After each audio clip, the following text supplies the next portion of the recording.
téléspectateurs de vous retrouver pour cette émission. C'est midi, vous le savez, c'est toujours avec un grand bonheur, toujours avec une joie indescriptible que nous vous donnons rendez-vous à partir de 12h sur la chaîne cathodique RTI 1.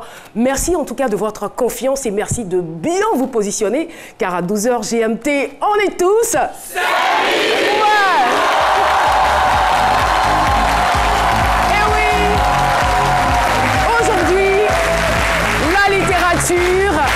S'invite dans cette émission. C'est le mercredi, mais nous ferons un peu d'histoire, c'est important, n'est-ce pas Méliane? Méliane ne dira pas le contraire, c'est Net Littérature, c'est toujours avec elle. Oui, merci de l'applaudir très très fort. Bonjour Caroline, bonjour à tous. C'est vraiment un plaisir pour moi de partager cette passion-là qui est la littérature. Et on a deux de nos amis qui ont décidé aussi de nous envoyer leur fiche de lecture. On a une qui vient de Liège et on a une autre fiche de lecture qui nous vient juste d'Abidjan. Ah d'accord. Donc on aura l'occasion de découvrir ces œuvres tout à l'heure. Mais est-ce que vous sentez qu'il y a un certain engouement depuis cette saison 5 où nous avons initié cette chronique dans cette émission? Oui, il faut dire que je sens un engouement dès l'instant où je reçois plusieurs messages. Comment on fait la fiche de lecture? Il y en a qui me demandent des conseils quant aux œuvres à lire et tout, des cafés littéraires et tout. Donc je pense que c'est bien. La littérature s'invite chez vous. Et puis vous, ça vous oblige à lire beaucoup aussi. Oui, hein. mais bon. Je vous envie quand même un tout petit peu. Merci beaucoup Méliane. Et nous sommes aussi en compagnie de Priscilla Dégameuse. Bonjour Elle Caroline. est toute belle avec sa coupe, n'est-ce pas?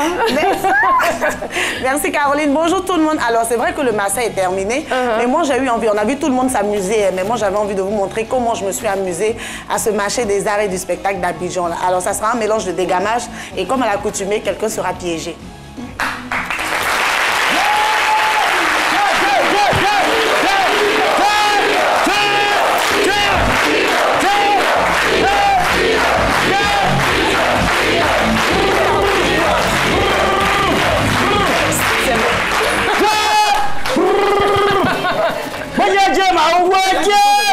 Baya, qu'est-ce que vous faites? Merci. Non mais c'est la nature, ne suis pas, c'est la nature, hein? Si. Voilà, c'est comme si c'est que moi il venait faire là, c'est des conneries, moi il venait faire sur le plateau. On n'a jamais dit ça. Non mais je suis passé avec ça, elle va nettoyer la tête. D'ailleurs je replace encore et je vois si vous allez. Attends. Si vous êtes garçon, arrivez ici. Hein? Pardon? Pardon. Eh bien, vous parlez de Massa. J'ai jamais vu quelqu'un qui aime. Laissez ça, faut laisser ça. Ça c'est la nature, quoi. La nature est généreuse, la nature est tolérante, et donc là c'est comme ça, on devient généreux, c'est tout. Voilà. Ben aujourd'hui, si vous ne le savez pas, aujourd'hui c'est la journée internationale des forêts, c'est pourquoi je suis venu avec tout ça pour vous rappeler l'importance de la forêt. Il y a quoi? Moi je ne suis pas forêt, je sensibilise. Voilà, vous me voyez en fait, je sensibilise. Voilà. Le nom de cette émission, vous allez vous rappeler de la forêt, vous allez dire à vos parents de ne pas pratiquer la déforestation, éviter les incendies. Dites aux sénifaux de ne plus brûler la forêt. Mais c'est ça. Je ne comprends pas ces sénifaux là. Chez vous même, il n'y a pas forêt, c'est vous brûlez encore. C'est petit que vous avez là, vous brûlez. Voilà. Merci beaucoup. Déforestation, mais bon. Je pense que c'est vous qui avez commencé la déforestation, hein? Non, quand même. Quand j'ai enlevé ça, j'ai planté au moins 10 arbres là-bas. Alors là, quand même. Merci beaucoup. Merci, Dr Philo. C'est vrai qu'aujourd'hui, c'est la journée internationale, c'est bien cela, de la forêt. Mais nous célébrons également le 13e anniversaire de la journée mondiale de la trisomie 21. Et nous voulons leur faire un clin d'œil. Et surtout à ces braves mamans qui témoignent toujours beaucoup d'amour à l'endroit de leurs enfants trisomiques 21. Mesdames et messieurs, c'est un bonheur et un honneur pour nous de recevoir un éminent journaliste à travers le thème « Ma rencontre en Guyane avec les Boni descendants d'esclaves Akans et africains ». C'est une très très belle histoire qu'il va nous raconter et nous donner aussi les tenants et les aboutissants de cette belle recherche qu'il a effectuée. Mesdames et messieurs, c'est une fierté mondiale, j'ai envie de dire. Serge Billet est notre invité pour moi du jour. Franco-ivoirien, écrivain et producteur, réalisateur, auteur du livre Boni, auteur de plusieurs œuvres. Des œuvres à vous couper le souffle, mais des œuvres basées sur des recherches importantes. Eh bien, il est sur notre plateau aujourd'hui. On est content de le recevoir. Et ce n'est pas la première fois d'ailleurs, parce que nous l'avons célébré dans cette émission. Nous l'avons reçu en tant qu'invité spécial. Aujourd'hui, il nous revient en tant qu'invité témoin. Bienvenue à vous, très cher aîné, sur le plateau de ce midi. Alors, Docteur Philo, on va vous retrouver. Oui. Vous avez forcément votre mot à dire à travers ce thème que je rappelle, ma rencontre en Guyane avec les Boni, descendants d'esclaves à Caen et africains. C'est parti. Merci.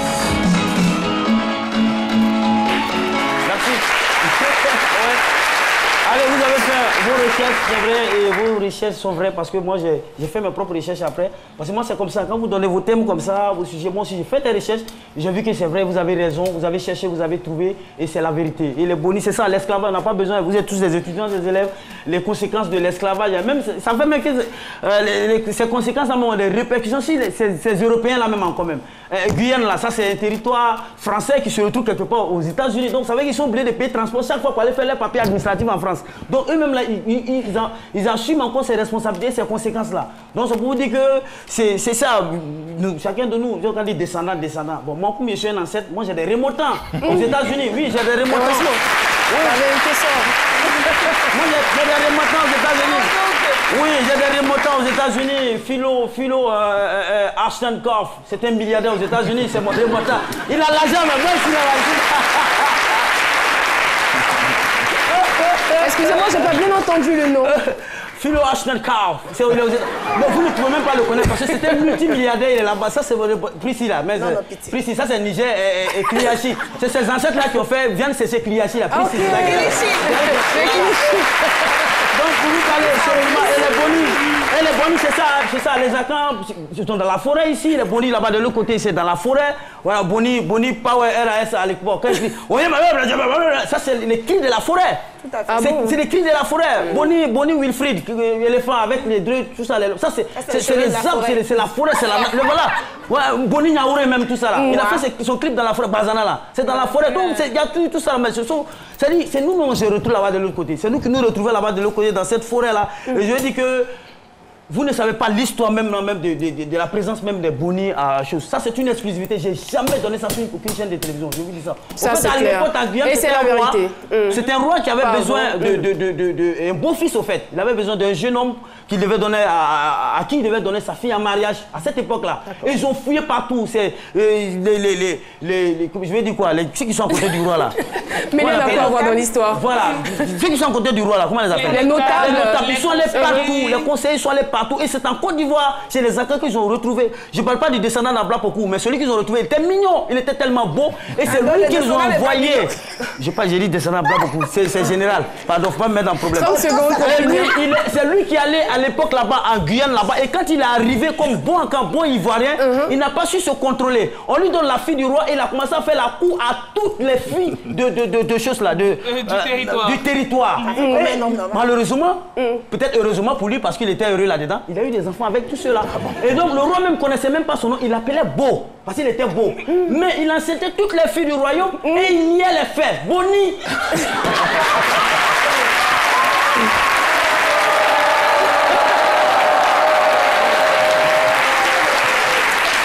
Et c'est tout cela, les enfants qui sont nés après lui parce qu'il a pris la fuite. Eux, on ne connaissait même pas le nom de leur papa. Donc, quand un enfant nous dit, tu es Boni, tu es Boni. Mais ne pas confondre avec les noms Kofi qu'on retrouve de l'autre côté dans les équipes de football et autres. Non. Merci beaucoup. Docteur Philo, petite balade à présent à travers notre micro-trottoir. Pensez-vous qu'il existe des peuples d'origine ivoirienne sous d'autres cieux? C'est parti. Je pense bien qu'il existe des peuples ivoiriens qui existent sous d'autres cieux. Quand nous voyons l'esclavage, déjà si je peux bien, dans les siècles précédents, lors de la déportation, lors du commerce triangulaire plus précisément, on peut parler aussi des Ivoiriens qui ont été déportés sur le sol américain. Et cela aussi prouve qu'il y a des Ivoiriens qui vivent aussi dans d'autres pays, dans ce monde entier. Dans notre pays, on voit des peuples noirs aux États-Unis, en France. Pourquoi pas? Peut-être qu'on peut avoir parmi ces noirs-là des Ivoiriens, des peuples d'origine ivoirienne, bien sûr. Si on regarde bien l'histoire depuis la nuit des temps, nous voyons depuis la colonisation jusqu'au triangle de l'esclavage, nous avons connu des déportations de l'Afrique vers les autres continents. Et par la tête aussi de l'esclavage arabe, nous avons connu aussi de la déportation de l'Afrique vers les autres continents. Et donc, puisque la Côte d'Ivoire elle-même a subi le sort de l'esclavage, que ça soit du monde arabe, que ça soit du monde européen, que ça soit du monde américain. Donc, de ce fait, je peux penser qu'il y a eu des peuples qui sont quittés de la Côte d'Ivoire pour aller vers ces continents-là. Et voilà, je le disais, nous avons donc le plaisir de recevoir sur ce plateau un auteur prolixe, auteur de plusieurs essais littéraires, de plusieurs contes, documentaires, etc. et des œuvres historiques aussi, j'ai envie de dire. Ma rencontre en Guyane avec les Boni descendants d'esclaves akans et africains, c'est le thème autour duquel va donc se passer notre échange. En tout cas, bienvenue encore une fois, j'ai envie de dire à Kouaba, sur votre terre natale. Alors, c'était donc le 3 juillet 1994, nous allons donc faire un peu d'histoire, que vous avez été sollicité pour présenter le journal pendant 2 mois en Martinique. Et le destin en a décidé autrement. Cela fait exactement 24 ans que vous présentez le journal le plus regardé de l'île sur Martinique Première. Alors, vous êtes auteur de plusieurs œuvres, ça je l'ai dit. Comment avez-vous découvert donc les Boni de la Guyane? Juste avant d'arriver donc en Guyane, en Martinique en juillet 1994, je travaillais d'abord à France 3, à France Télévisions à Paris, où je présentais aussi le journal donc, dans différentes régions, à Strasbourg, au Mans, à Reims, dans différentes régions. Et puis après, j'étais travaillé à Paris. Et on m'a demandé de venir travailler en Guyane, de présenter le journal en Guyane, parce qu'ils avaient besoin de quelqu'un pendant 1 an. Et donc je suis arrivé en juillet 93, en septembre 93 en Guyane. Et dès que je suis arrivé à la rédaction, il y a des collègues guyanais qui m'ont dit « Mais toi qui es d'origine africaine, ce serait bien que tu ailles sur le fleuve, parce que là-bas, il y a des Guyanais comme nous, mais qui ne sont pas tout à fait comme nous, parce qu'ils sont restés très africains. Et ce sont des Dahoméens, c'est ce qu'ils m'ont dit. J'ai dit « Mais pourquoi pas ?» Sans plus. Sans plus. Et donc, j'ai pris un taxico. Le taxico, c'est l'équivalent du Baka, sur 250 km. Arrivé donc à Saint-Laurent-du-Maroni, j'ai pris une pirogue sur 2 heures. Et en arrivant dans ce village, le premier village Boni qui s'appelle La Patou, là j'étais vraiment saisi parce que je suis tombé vraiment sur un autre monde. J'étais plus en Guyane, mais en Afrique, avec des femmes qui avaient des seaux sur la tête, avec des femmes qui portaient des bébés au dos. Et en avançant dans le village, je tombe sur un couple qui arrive donc devant une maison, puis qui frappe, qui fait « coco ». J'ai dit « Tiens, ça je connais ce chose-là ». La dame qui sort, et puis qui fait « Atou ». J'ai dit « Tiens, mais je connais ça aussi ». Ils sont peut-être pas seulement que Dahoméens. Et donc je vais voir le capitaine, le chef du village, et c'est là qu'il m'explique qu'effectivement leurs ancêtres venaient du Togo, du Congo, de l'Angola, du Ghana, du Dahomey et de la Côte d'Ivoire. Hein, des Agnis et des Baoulés. Et donc à partir de là, j'ai commencé donc à faire toutes mes recherches.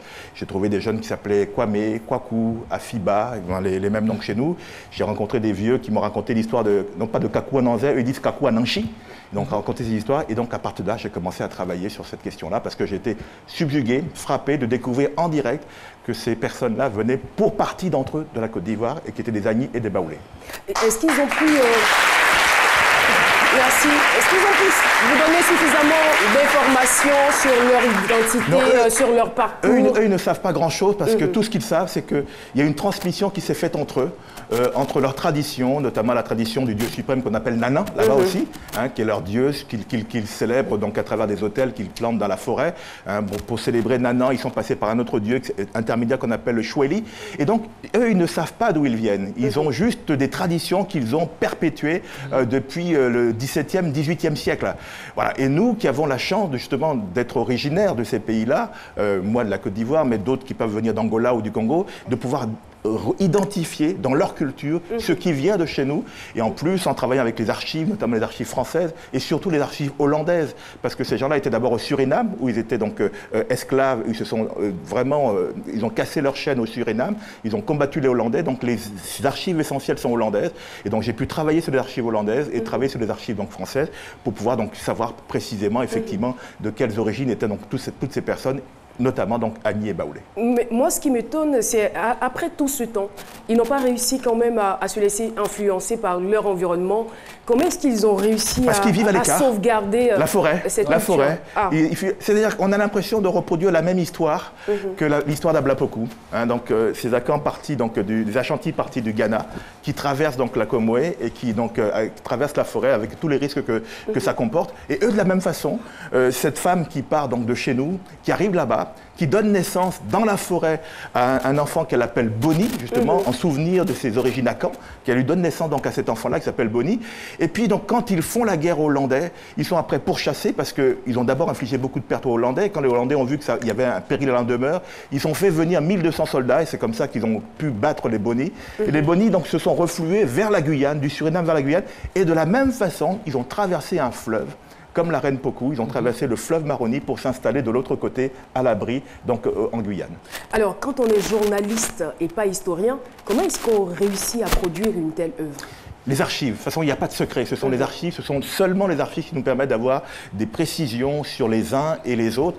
Et les archives hollandaises sont très prolixes, justement, ont beaucoup d'éléments sur Boni, sur ce chef qui a fédéré, justement, tout ce groupe d'esclaves insurgés, donc des esclaves qui venaient à la fois donc, du Togo, du Dahomey, du Ghana, du Congo, de l'Angola, du Cameroun. Il les a fédérés, il leur a donné son nom, donc ce nom Akan, qui était le nom de toute la tribu, et ils ont mixé leur culture. On peut dire vraiment que les Boni sont les premiers panafricains.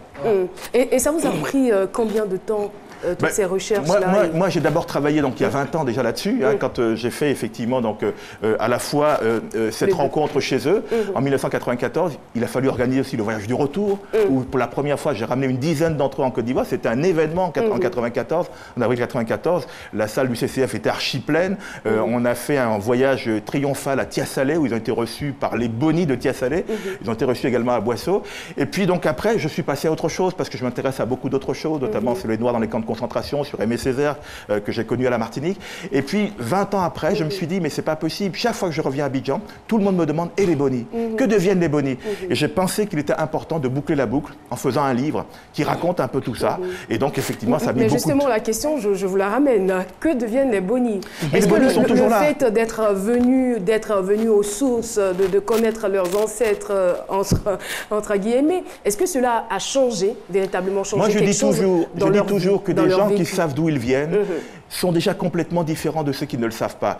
Ils savent qu'ils ont plusieurs origines, mais au moins ils ont pu identifier des origines Akan très précisément, et ça c'est important pour eux. Et je vois bien, jusqu'à aujourd'hui, ceux qui étaient venus ici, notamment l'un d'entre eux qui s'appelle Jean Moussa, à qui je corresponds, ils me reparlent toujours de la Côte d'Ivoire, c'est-à-dire qu'ils sont vraiment émerveillés de ce qu'ils ont vécu ici, parce qu'ils ont retrouvé une partie de leurs racines. Et c'est important. Maintenant, peut-être que d'autres iront aussi en Angola, au Congo, mais déjà ce qu'ils ont trouvé ici, ça a contribué à les fortifier. Et c'est important pour eux, parce que la première fois que je suis arrivé donc, dans ce village à Patou, je vais voir le capitaine, le chef du village, et je lui demande, mais vous venez d'où? Il dit, on ne sait pas. On ne sait pas d'où on vient. Et on sait qu'on vient de plusieurs pays d'Afrique, on connaît les noms comme ça, mais on ne sait pas d'où on vient. Et il me dit à un moment donné quelque chose qui m'a beaucoup peiné quand je suis parti. Il m'a dit, mais c'est comment en Afrique? Est-ce qu'il y a la neige là-bas? C'est-à-dire qu'il connaissait tellement peu l'Afrique, qu'il parlait de choses. Voilà. Mais ils avaient envie de connaître. Et justement, moi, mon souhait, c'est d'établir ce pont-là. Ils ne vous connaissaient pas, je suppose? Si, parce que moi, je passe à la télévision. Puisqu'ils vivent dans la forêt, je ne sais pas si là-bas, ils ont quand même la télévision dans la forêt. Voilà. Donc, je présentais le journal, donc les gens me connaissaient. C'est pour ça qu'ils sont facilement ouverts à moi et qu'ils ont discuté avec moi.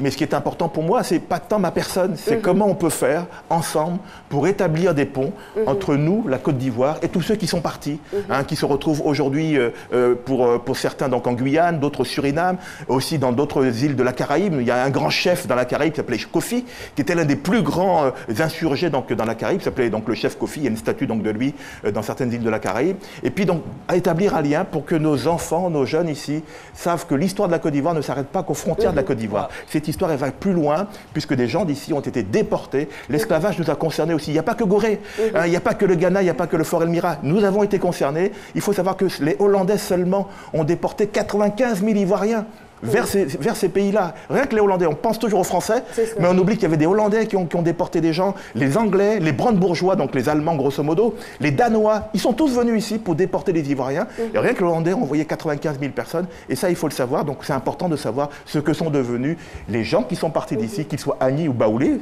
pour le cas des Boni, ou autres. Et dans votre œuvre, Vous avez voulu faire allusion à Akwa Boni dans l'histoire. Quand on nous raconte l'histoire d'Abla Poku, personne n'en parle. C'est dommage qu'on ne parle pas d'elle. La nièce d'Abla Poku, pour moi, joue un rôle essentiel. Parce que c'est elle qui est vraiment le soutien d'Abla Poku. Et Akwa Boni joue un rôle essentiel. Et je me suis dit, il y a quelque chose qui n'est... Il n'y a peut-être pas de hasard. La mère de Boni vit à la même époque que cette histoire donc des odes entre Akwa Boni et Abla Poku. Et je me suis dit que forcément, dans sa jeunesse africaine, il y a dû avoir un lien donc, avec ça. Et on s'aperçoit aussi également d'une chose qui est extraordinaire. Boni naît la même année où meurt la reine Poku en Côte d'Ivoire. Lui, il naît en Suriname la même année. Et on s'aperçoit aussi que la mère de Boni a eu 2 enfants plus Boni. Et il y a une tradition à Tia-Salé, à l'époque, quand il y avait 2 enfants qui naissaient, 2 garçons, le 3e on l'appelait Boni. S'il y avait 2 filles qui naissaient, le garçon on l'appelait Boni. Et elle a eu 2 enfants et le 3e elle l'appelait Boni. Il y a forcément des corrélations entre tout ça. Est-ce qu'en écrivant cette œuvre, vous ne vous êtes pas dit, avec le temps, l'histoire ne serait-elle pas déformée? Est-ce que c'était l'enfant d'Abla Poku qui a été réellement sacrifié? Ça pouvait être ou ça aurait pu être l'enfant d'Akwa Boni. Il y a eu beaucoup de choses qui ont été dites sur cette histoire. Tout ce qu'on sait sur l'Exode, c'est que le personnage d'Abla Poku et d'Akwa Boni ont réellement existé. Après, autour de ça, il s'est greffé beaucoup de fictions qui sont liées donc aux époques. On a dit même à un moment donné qu'il n'y a pas eu de sacrifice. Effectivement, c'était le sacrifice de l'enfant d'Akwa Boni. On a dit à un moment donné même que l'enfant est mort peut-être même de malnutrition ou d'autres choses. On a dit beaucoup de choses. La seule chose qu'on sait, c'est que le personnage d'Abla Poku et le personnage d'Akwa Boni ont réellement existé. Alors, beaucoup d'écrivains et parfois même des historiens utilisent la voie de la fiction pour retracer l'histoire. Pourquoi vous avez choisi cette forme-là, cette forme romancée? Parce qu'on n'a rien, c'est-à-dire tout le reste est vrai. Toutes les archives sont vraies sur Boni, sur son parcours, mais on n'a rien sur sa mère. Et pour moi, je pense, surtout on n'était pas très loin du 8 mars, la journée des droits des femmes, pour moi la mère joue un rôle essentiel. La mère de Boni joue le rôle essentiel et c'est elle qui a été occultée dans toute cette histoire. Je me suis dit, il faut reconstituer son parcours. On a des éléments anthropologiques et des éléments d'archives qui permettent de reconstituer son parcours de cette femme qui était complètement oubliée. Et c'est ce que j'ai voulu faire, sur la même façon que ce qu'a pu faire Alex Salé lorsqu'il a fait Roots, il a fait Racine. Il a reconstitué à partir de quelques éléments comme ça, sans travestir la vérité, reconstituer le parcours de sa famille. Et je me suis dit qu'on devait faire une place importante à cette femme, parce que c'est grâce à elle que Boni est arrivé, c'est grâce à elle que le peuple Boni s'est créé, et c'est grâce à elle justement que ces gens ont pu se révolter contre l'esclavage. Et c'est aussi grâce à vous que l'histoire des Boni a été connue. Oui, Méliane. Merci beaucoup pour cette œuvre. Elle est riche. Et moi, ce que j'aimerais savoir, vous sachant élève d'Aimé Césaire, est-ce que dans cette histoire de Boni, on ne retrouverait pas quelques traits de négritude? Moi, j'ai fréquenté Aimé Césaire pendant une dizaine d'années. J'ai même fait un livre sur lui et je suis très heureux parce qu'on célèbre cette année, le 17 avril prochain, le 10e anniversaire de sa mort. La négritude correspond à quelque chose du passé, c'est-à-dire c'était un moment précis dans l'histoire où les hommes noirs étaient, comme on dit, chosifiés, considérés comme des biens meubles, n'avaient pas vraiment totalement toute leur place, au point que certains donc, en nourrissaient un complexe. Et Aimé Césaire est arrivé avec Senghor et avec Damas et ont redonné donc toute la place à l'homme noir à travers justement toute l'expérience qu'ils ont donc de leur propre vécu, mais aussi de ce qui s'est passé en Haïti avec la révolte contre le régime esclavagiste. Et donc la négritude a eu sa part importante dans cette reconstruction de l'homme noir, lui donner toute sa place dans le monde. Aujourd'hui, on est passé à autre chose, parce que c'était une époque, c'était un autre combat. Moi, je travaille plutôt sur la question de la reconnaissance de l'histoire des Noirs. Mais pas forcément qu'une histoire qui les valorise. Hein. Il y a aussi des histoires qui sont peut-être pas très belles. Hein. Quand j'ai fait un livre sur les Noirs qui ont été totalement hitlériens, qui ont pris fait et cause pour Adolf Hitler pendant la Seconde Guerre mondiale, qui ont été des collaborateurs et qui ont été des nazis confirmés, c'est pas forcément très glorieux. Sombre bourreau, c'est aussi pour raconter ça. Mais il faut que nous connaissions notre histoire, avec ce qu'elle a de belle, de beau et de moins beau. Et donc c'est à ce travail-là que je m'attache. C'est vrai que Césaire est quelqu'un que j'ai beaucoup admiré. C'est vrai que Césaire est quelqu'un qui m'a beaucoup inspiré. C'est vrai que mes conversations avec lui m'ont beaucoup nourri, mais j'essaie de passer à une autre étape qui n'est plus la sienne. À une époque, ils ont fait ce travail qui était nécessaire. Nous, on doit faire un autre travail maintenant. Ça demande forcément je vous laisse parce que... Alors, je suis curieuse de savoir, excusez-moi de revenir sur l'arrivée des Boni en Côte d'Ivoire. Je me demande, est-ce qu'ils sont restés, pour des gens qui ne connaissaient pas ou qui ne savaient pas d'où ils venaient, vu qu'ils sont venus en Côte d'Ivoire, ils ont découvert et tout, est-ce qu'ils sont restés? Et sinon, pourquoi? Non, ils ne sont pas restés pour une raison tout simple, c'est-à-dire que ce sont des gens qui travaillent en Guyane. Donc, pour qui on a organisé un voyage, en tout cas j'ai organisé un voyage d'une semaine pour leur permettre justement de connaître leurs racines. Après, d'autres sont revenus, sont revenus par eux-mêmes. D'autres Boni qui n'étaient pas avec nous sont venus aussi. Moi, mon souhait, c'est que ce soit quelque chose qui soit peut-être de façon plus forte, de façon à ce qu'il y ait des... Voilà. Après, bon, ça dépend aussi de comment est-ce que nos gouvernants comprennent ces choses-là, comment est-ce qu'ils font, peut-être dans le cadre de la route de l'esclave, sur laquelle travaille le ministère de la Culture, faire des choses qui permettent justement de créer ces liens et faire en sorte aussi peut-être que certains viennent et puis se disent, je reste. Voilà. Je reste. Ok. Et on va les accueillir à bras ouverts. Merci. Un peuple qui oublie son passé se condamne à le revivre. C'est signé Winston Churchill. Eh bien, c'est donc à juste titre que nous essayons de retracer l'histoire du groupe Akan et particulièrement l'histoire des Boni. Alors, on a été très émerveillés et très instruits d'ailleurs par tous ces éléments de réponse que vous nous avez donnés. Mais en même temps, on se pose la question de savoir, mais c'est un journaliste, comment est-ce qu'il s'y prend? C'est beaucoup d'énergie, c'est beaucoup d'argent forcément pour ce genre de recherche. Oui, ça coûte extrêmement cher. Puis surtout, il ne faut jamais se départir d'une chose, une règle d'or, les archives, rien que les archives. Et j'ai une chance extraordinaire, c'est que j'ai travaillé récemment sur un livre sur le samouraï noir dont on a parlé ici, et j'ai eu la chance d'avoir une équipe au Japon qui a pu me traduire des éléments en japonais. Et là, pour les Boni, j'ai eu la chance d'avoir une Guadeloupéenne historienne qui a pu me traduire des éléments en hollandais, parce que les archives sont en hollandais, puisque c'est surtout au Suriname qu'ils ont vécu. Et elle a pu donc me traduire ça, c'était important. C'est vraiment des éléments qui sont essentiels pour pouvoir travailler sur les Boni. Donc les archives, et puis pour le reste, après, on essaye effectivement de trouver des contributions pour pouvoir faire ça. C'est pas facile. C'est dommage peut-être que... Il y a des annonceurs qui vous accompagnent quand même. Il y a eu quelques personnes en Côte d'Ivoire qui m'ont vraiment aidé. Ce n'est jamais assez, mais c'est toujours ça, de prix. Et d'ailleurs, je vais la semaine prochaine à Yamoussoukro pour m'entretenir, en tout cas pour faire une conférence avec les chefs coutumiers et les rois sur les Boni, les rois donc Akan qui vont se retrouver, Agni et Baoulé qui vont se retrouver parce qu'ils veulent savoir plus. À l'invitation du ministre Jeannot Aoussou, je vais aller là-bas pour pouvoir leur parler de ça dans le cadre de Pakinou, c'est important. Et donc il y a eu des gens aussi qui m'ont aidé, effectivement, donc aussi bien la communauté antillaise ici que des particuliers comme Dominique Diagou, comme d'autres personnes, en tout cas des gens qui se sont mobilisés pour faire en sorte que ce livre puisse exister. Ce n'est jamais facile, ce n'est jamais assez simple, ce n'est jamais assez, mais peut-être qu'en faisant ce travail, cet effort, tôt ou tard, en Côte d'Ivoire, on comprendra que c'est important, la culture. C'est pas tout de construire des ponts, c'est pas tout de donner à manger aux gens, mais la première alimentation, c'est d'abord la culture. Et c'est important aussi que le ministre de l'Éducation... Et notre priorité, c'est pas la politique. C'est ça. Et voilà, c'est important aussi que le ministre de l'Éducation nationale le comprenne, plutôt que de faire des polémiques avec Billon, de se concentrer sur ça, se concentrer sur la littérature, sur la culture, parce que c'est ça qui est important, cette nourriture-là, qui est essentielle pour faire grandir les Ivoiriens. Évidemment que ces annonceurs-là vraiment viennent vers vous, non, parce que si vous devez payer le transport de tous les Boni jusqu'ici, et puis eux, on sait que c'est le vin de palme, tout ça là, combien de bon, vraiment. Mais je vais dire... du vin de palme là aussi, hein? Oui, oui, ils boivent. Quand ils viennent, ils boivent ça ici. Non, chez les Boni, ils boivent du vin de palme aussi. C'est eux. Ah oui, tout à fait. C'est basé, il n'y a pas son blanc, c'est la même chose. Mais ce que je veux savoir, c'est que vous parliez d'archives tout à l'heure, c'est vrai, et bien vous avez été sur le terrain avec les Boni. Je vais savoir, est-ce que quelque part ils se disent quoi? Parce qu'ils sont venus, ils ont rencontré leur frère ici. Quelque part, ils se disent, à quelque chose, malheur est bon. Est-ce qu'ils se disent que s'ils n'avaient pas été déportés de ce côté-là, si l'esclavage n'avait pas existé, ils ne seraient pas... Eux-mêmes, ils n'auraient pas existé aujourd'hui. Est-ce que quelque part, ils se disent que... je ne pense pas que tous ceux qui sont descendants d'esclaves puissent tenir un tel discours, parce que l'esclavage était un vrai drame. Un vrai drame, et bon, c'est vrai qu'on est de l'esclavage et qu'il faut maintenant faire avec. Mais c'est un vrai drame parce que c'est un traumatisme qui se perpétue jusqu'à aujourd'hui. Vous avez des gens, aux Antilles notamment, où je suis, où j'habite en Martinique, qui ont encore beaucoup de mal à vivre, à s'accepter parce qu'ils sont nés d'un drame. Et donc, je ne suis pas sûr qu'à un moment donné, ils puissent tenir ce discours-là, parce que ce drame-là les hante encore pour beaucoup d'entre eux souvent. Merci beaucoup. Merci. Méliane? Et moi, pour revenir au Boni en Côte d'Ivoire, on sait qu'il y a plusieurs familles de Boni qui existent. Est-ce que 20 ans plus tard, vous avez essayé de faire une corrélation entre ces deux familles-là? Mais moi, je sais que quand je suis venu ici en 1994, c'est pour ça que je dis, on en revient toujours aux politiques, hein, savoir ce qu'ils font. Quand je suis revenu ici, qu'ils ont été reçus notamment à Tiasalé par Madame Boni Clavry et par toute la famille de ces gens de Tiasalé qui étaient concernés par cette histoire.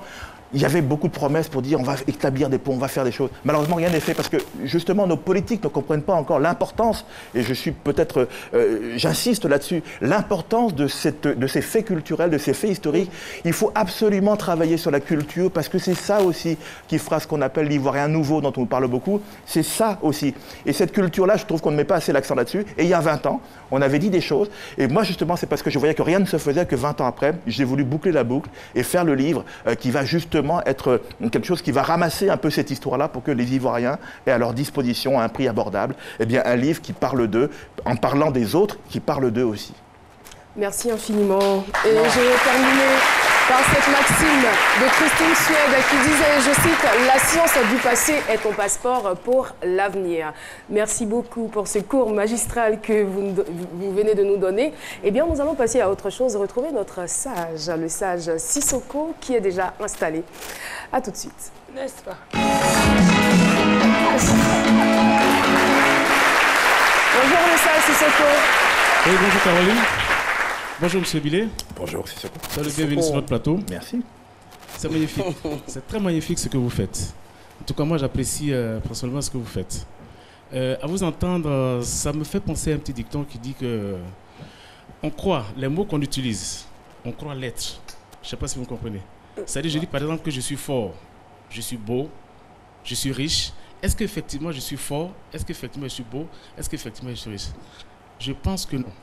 Pour moi, c'est l'acte qu'on pose. Si vous posez un acte de fort, on peut vous dire que vous êtes fort. Si vous êtes beau, ça se dit, ça se voit. Donc les actes vous avez que vous posé ce posez crient tact-là. plus fort que Tout les à fait. paroles. Exactement. Vous avez posé ce tact-là.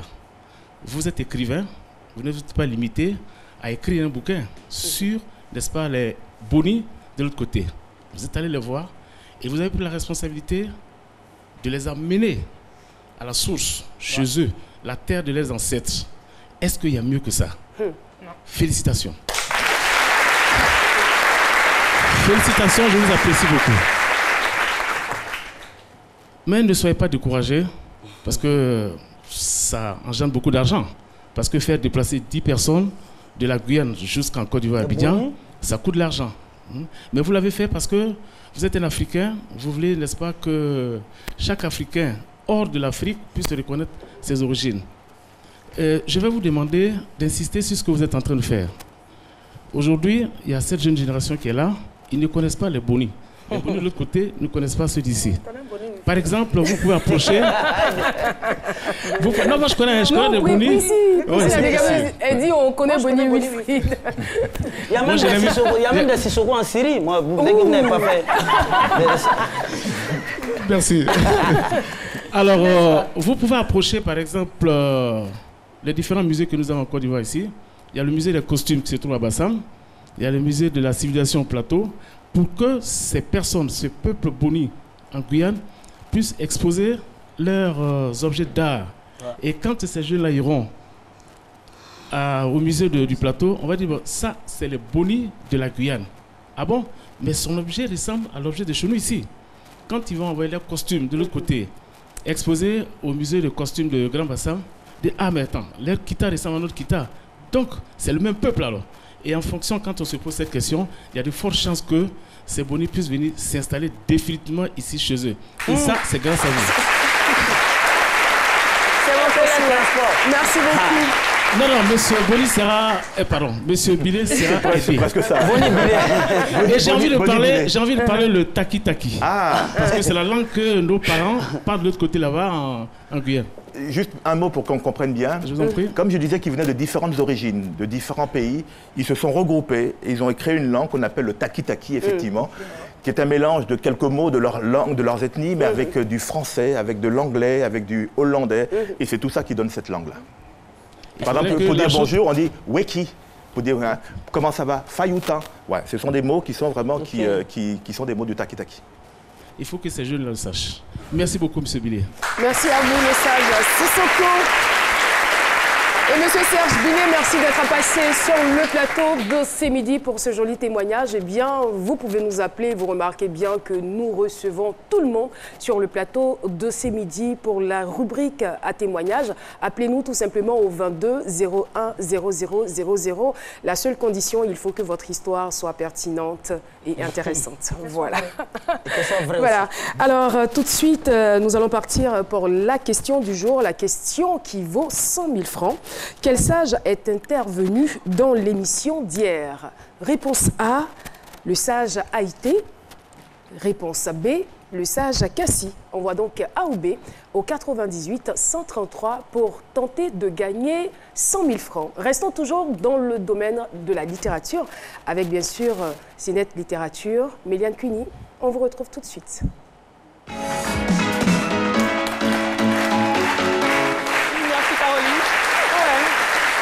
Et on va dire merci à M. Billet, lorsqu'on a parlé du samouraï noir, il a lancé aussi un appel, il a demandé aux gens d'envoyer leur fiche de lecture, ce qu'elles ont fait.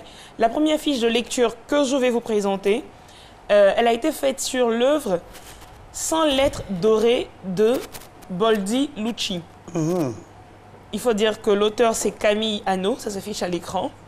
Il le fait 170 pages et il faut dire que l'auteur Camille Hanot, notre jeune plume, est né le 23 décembre 1995.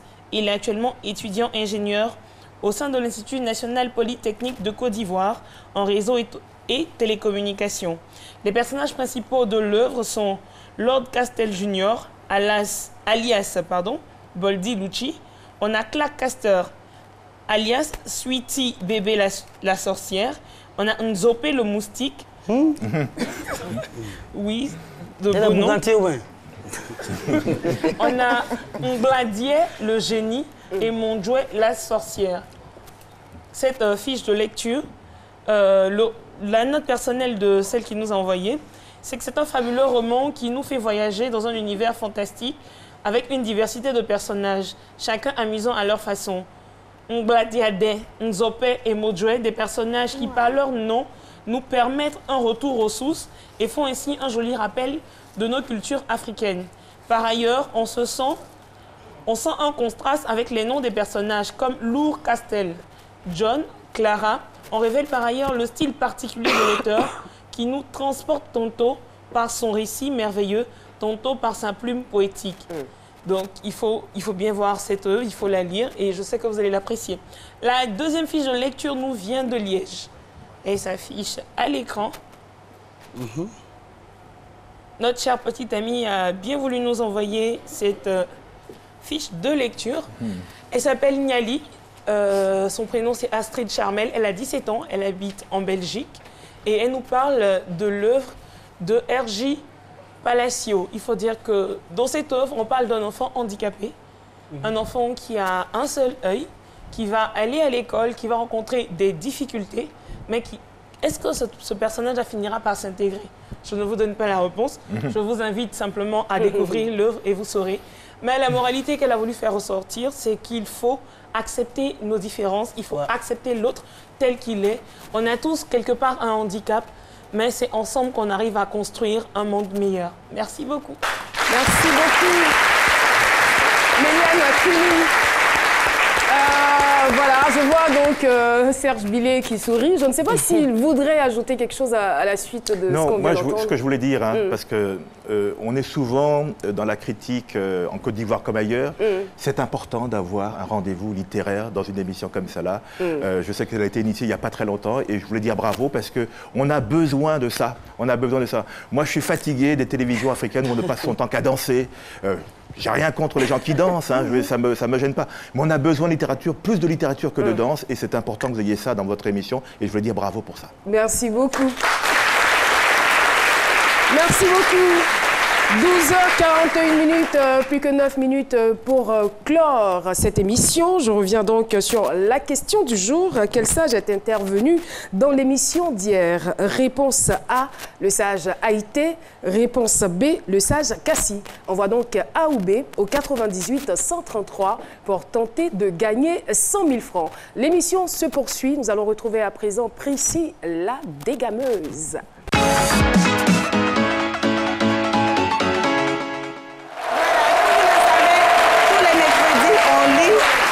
Également, on a parlé de brassage culturel. Maintenant, on a réussi à faire notre brassage au Massa à notre façon. On va suivre ça ensemble, n'est-ce pas, Caroline?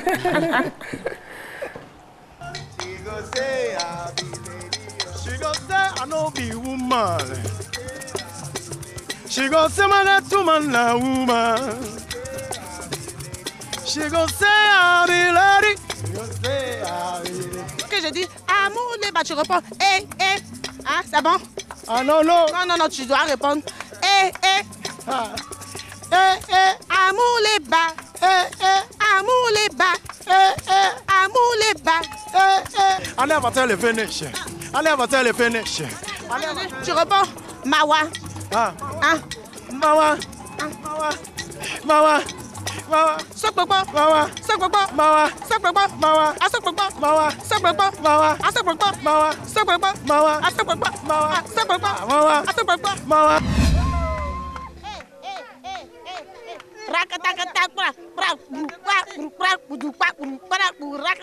Non, bravo. Tu connais Arafat? On l'appelle influamento. Ah, d'accord. Répète, influamento. Influamento. C'est sa face que tu as fait là. Donc il te regarde là, il faut lui dire Arafat, je vais danser avec toi. Arafat. Arafat, je veux danser avec toi. Donc, tu dis Beroussama. Beroussama. Ça va aller. Ça va aller. Ça va aller. Ça va aller.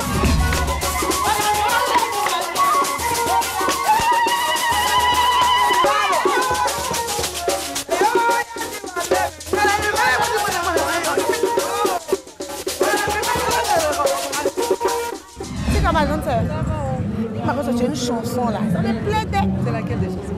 Je sais pas. J'étais avec un gars là, mais même blond. Il y a des trucs, il y a les blancs qui sont venus là, il était avec un blanc. Et puis on parlait de ça. Il m'a dit, je cherche des chanteuses africaines, enfin, qui chantent les chansons du terroir, tout ça là. Puis il a dit, il m'a parlé d'Obé Niaoré. J'ai dit, Dobé c'est une grande et tout ça. Mais moi j'ai une grande soeur aussi là, elle est pas mal du tout.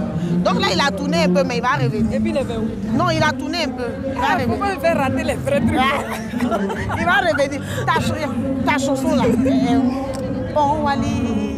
Iyo oh oh iyo oh iyo oh oh oh iyo oh oh iyo oh iyo oh aolé. Ça me plaît.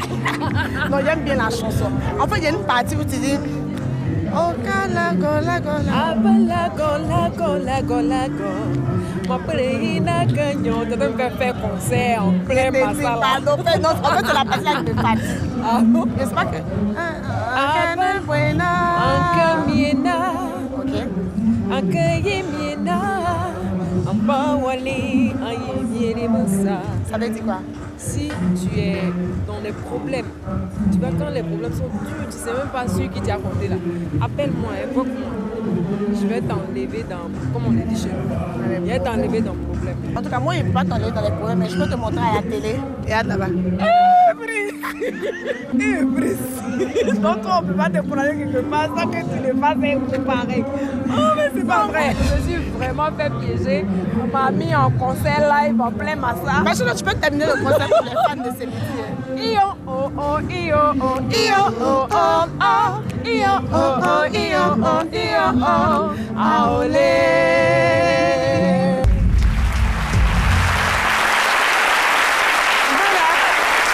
Petit brassage culturel, voilà. On m'a vu en featuring avec un Ghanéen, un Marocain, une troupe théâtrale guinéenne, et puis on a terminé avec Aïdissa de la Côte d'Ivoire. Il est danseur, le Marocain?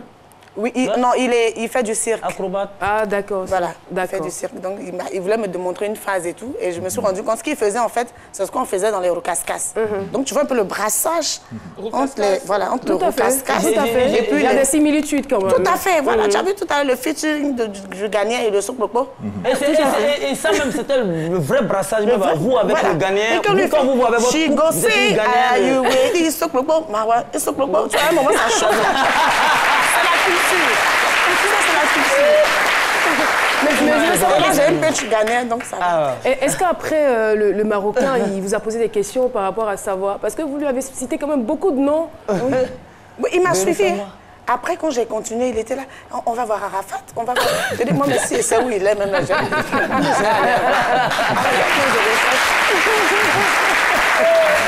Merci beaucoup, oui, le sage. À propos de brassage, hors antenne, il y a M. Billet qui m'a fait voir des clips concernant le peuple Boni de la Guyane.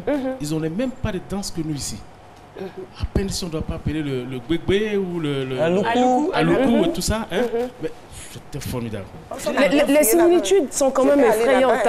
Quand on regarde la vidéo du documentaire, les pas des danses, comme vous venez de le dire, la façon de se saluer, c'est pratiquement pareil. Ouais. Voilà, je ne sais pas si on a peut-être un petit élément du côté de la régie. Si vous êtes prêts, on va voir l'élément. Ah oui, voilà la vidéo. Voilà. Ça, c'est la Wassa. Voilà. Et ça, c'est pas chez les Boni, c'est chez les Djouka qui est une... parce qu'il y a plusieurs peuples noirs-marrons. Il y a les Boni, il y a les Djouka, il y a les Saramaka. Et ça se passe au Suriname. Voilà le truc là. Ça, c'est vrai, ça, c'est un pédale. C'est le Djouka. La danse s'appelle la Wassa. La Wassa. C'est un peu comme le bonnet. Comme si elle avait le truc de VT là. Ouais. C'est un peu comme le goli aussi, hein. Le goli. Ouais, il y a un peu de goli.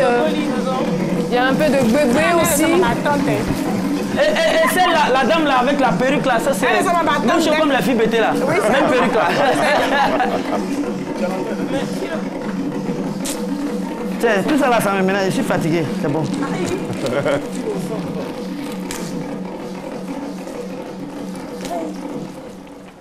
Merci beaucoup. Et voilà, on a omis de le dire, mais Serge Billet, il a cette particularité-là, c'est-à-dire de traiter les thèmes que tout le monde ne traite pas. Tout à fait. Voilà, donc c'est quelque chose qui le qualifie. Ouais, ce que je veux savoir, après une telle œuvre, quel genre de sentiment nous anime? Est-ce que ça moi, je suis de ceux qui disent... c'est vrai que souvent on se plaint qu'il n'y a pas ci, qu'il n'y a pas ça. Je dis que chacun doit faire sa part. Si chacun fait sa part, c'est tout le monde qui avance. Moi, j'estime que j'ai fait aujourd'hui ma part. Voilà, j'ai presque 60 ans. Je pense que j'aspire maintenant... Ah, c'est vrai, on dirait pas. Oui, voilà. J'aspire maintenant à pouvoir me reposer. Voilà, j'ai fait une vingtaine de livres qui parlent de choses complètement différentes, que ce soit effectivement les Boni, le samouraï noir, le seul passager noir du Titanic, ou bien la fille cachée de Louis XIV, qui était une fille noire qu'on a cachée dans un couvent pendant des années, et que, Dieu merci, aujourd'hui, grâce à ce livre, on en reparle de plus en plus en France. Voilà, donc j'ai fait ma part sur tous les continents. Je pense que maintenant, je peux me reposer un peu. Voilà. Et voilà, c'est ce que j'appelle joindre l'utile à l'agréable. Nous avons fait beaucoup de littérature, mais avec un brin de divertissement. Et je suis sûre que vous avez aimé. Eh bien, nous allons saluer tout de même le public qui a été avec nous tout le long de cette émission. Euroformation de Yopougon. Merci. Merci beaucoup. Eh bien, nous saluons également le collège privé au béton de Yopougon. Inéluctablement, le fan club C'est Midi est avec nous, disséminé un peu partout dans le studio. Merci beaucoup. Et nous faisons donc un clin d'œil. Ah, d'accord. Voilà. Ben, c'est pas gentil ce que vous avez fait. Alors, ce qu'ils ont fait de nos fans, c'est-à-dire qu'ils sont en face, ils regardent l'émission. C'est bon sourire. Ah, mais c'est bien quand même. Voilà. Ils sont juste en face. On a préféré donc installer ceux qui viennent pour la première fois ou qui n'ont pas l'habitude d'être là. Merci beaucoup. Vous êtes géniaux au fan club C'est Midi. Et nous faisons un gros coucou à Tata Yolande, rédactrice en chef des émissions jeunesse. C'est son anniversaire aujourd'hui. C'est donc sur ces notes que nous allons nous dire au revoir. Merci de nous avoir suivis. Une école a été oubliée. J'ai pas le nom mentionné. Le lycée moderne. Le lycée moderne d'Agnaman. Merci en tout cas. Merci beaucoup. Et voilà, c'est avec émerveillement que nous avons présenté cette émission. Rendez-vous demain à 12h pour un autre numéro de C'est Midi. Au revoir.